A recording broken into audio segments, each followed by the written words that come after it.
But they knew there is one true God. Do we know there is one true God? They knew the one true God would not allow them.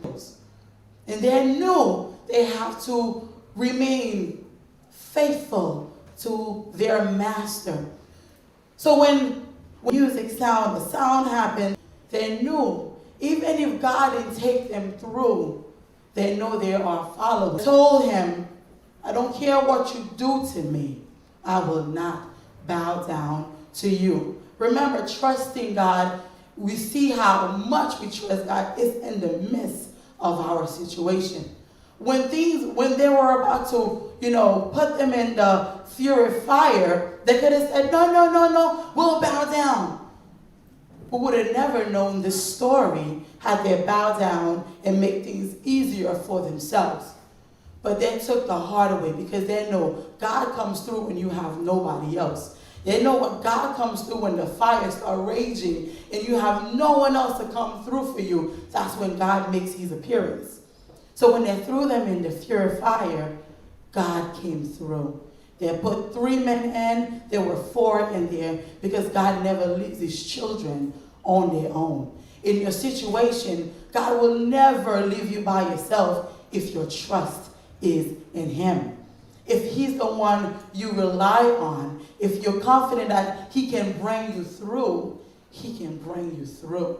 The amount of deliverance you get or what things happen to you is how much trust you put in the God you serve. Sometimes we limit our God because we put him in a box because we know he's done it this way. We're expecting him to do it this way. We know he's going to operate this way, but we don't give him a chance to operate the ways that we don't know. The Bible tells us that his ways are not like our ways. Oh, his ways are so much elevated than ours, where God has never gone that far because we are just human. So they knew even if God didn't bring them through, his name will be glorified through them. They trust God. Who do you trust today? The Bible tells us about a lady, a woman, the Shumanite woman. This lady, she was an amazing woman, according to me. This is my opinion. So Elijah was going by there all the time, and she told her husband, let's make him a little place so when he comes, he will stay. Oh, hospitality. This lady, oh my gosh, she took care of Elijah. So when he comes, he will have a place ready for him to come and lay his head, rest if he needed. But Elijah also knew something. This lady was so nice to him, but he sent his servant to go, look, what does she need that we can bless him? What does she need that we can bless him? So he goes and he looks. Well, they had money. Her husband they have land. They have all of these things. But she had no children.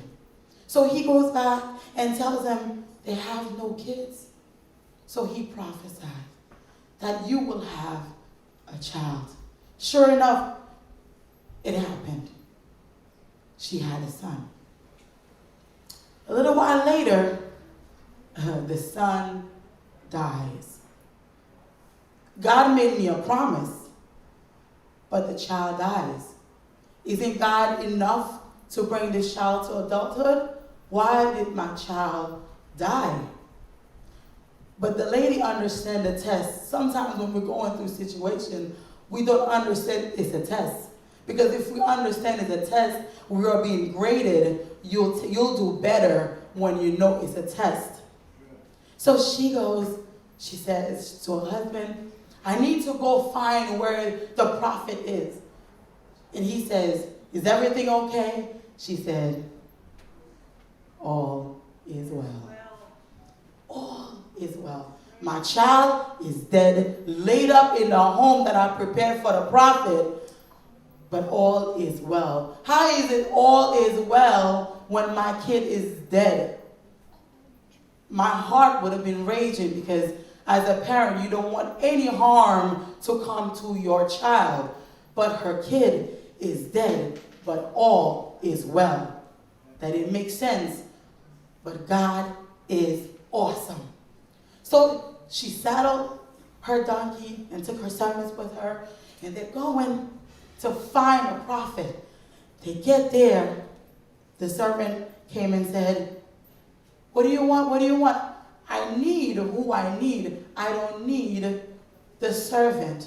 I need to meet with the prophet. He said something. I need to meet with him." "Oh, everything okay?"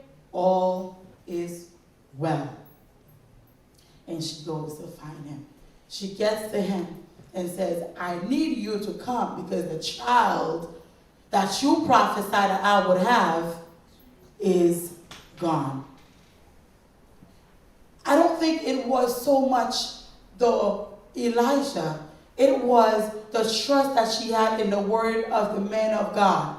Because sometimes we so quick to say, "Oh my gosh, my life is over, things are going to go bad," not realizing the test, we would have passed the test had we just look at the questions a little better.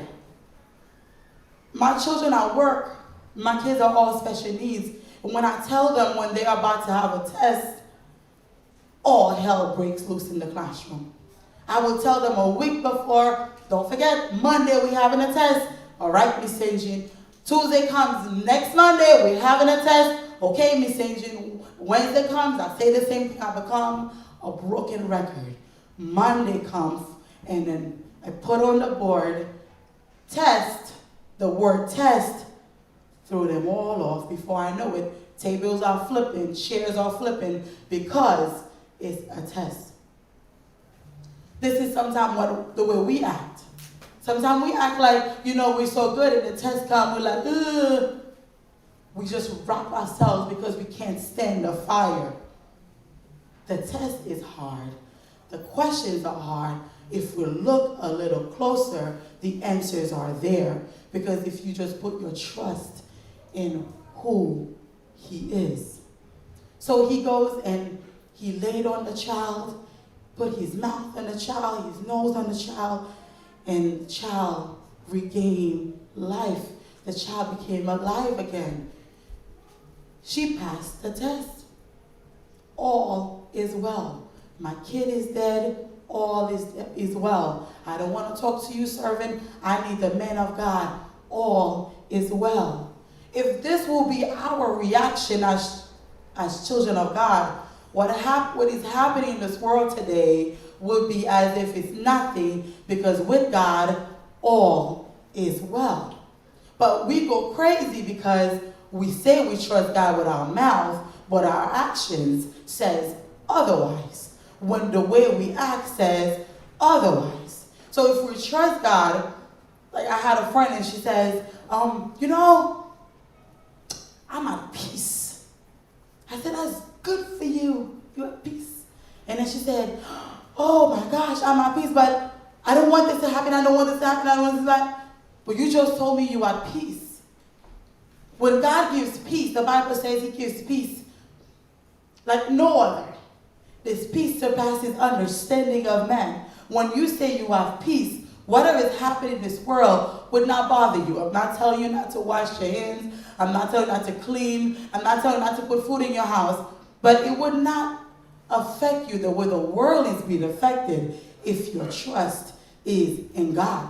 Because you know he is above everything. He can do everything. There is nothing that surpasses our God. He's above all and all. Also, there is Jesus' trust in God. Jesus knew, as powerful as he was and is, he left heaven and came down on this world because he knew his mission was to save humanity. He had to save us. But the way to the cross was not easy at all. I would have stopped halfway and not continue. But our God, he says, I'm going to keep going because my mission is to save humanity. Imagine if Jesus says, I'm done, I'm not doing it. Where would we have been today if he said, I wouldn't go on?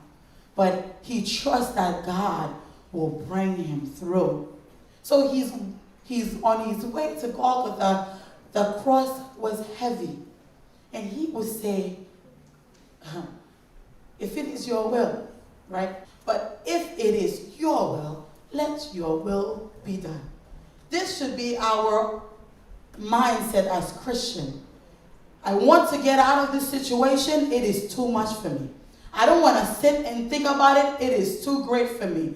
But if it is your will, I will go through it because it will bring glory to God.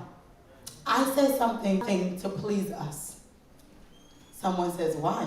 He doesn't please us when he does. We are a byproduct